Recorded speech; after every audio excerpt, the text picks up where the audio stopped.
Healthy breakfast অথবা ডিনারের জন্য একটা ওটস চিলার রেসিপি নিয়ে চলে এলাম। এর জন্য লাগবে হাফ কাপ পরিমাণ ওটস আর 3 টেবিল চামচ পরিমাণ বেসন আর টক দই।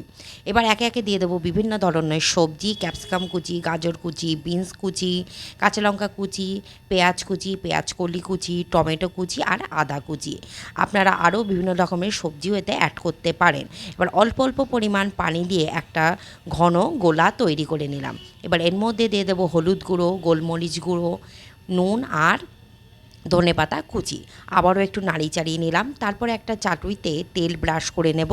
তারপরে 1 হাতা পরিমাণ সেই ওটসের গোলা দিয়ে দিলাম। এবার ঢেকে দেবো মিনিট খানিকের জন্য। ওপর থেকে আবারও তেল ব্রাশ করে এপিট ওপিট করে তৈরি হয়ে গেল আমাদের আজকে ওটস চিলা। কেমন লাগলো বলবেন, আর আমার চ্যানেলটিকে সাবস্ক্রাইব করতে যেন ভুলবেন না। আপনারা বানিয়ে দেখবেন, দারুণ খেতে হয়। এটা আমি আজকে টক দইয়ের সাথে পরিবেশন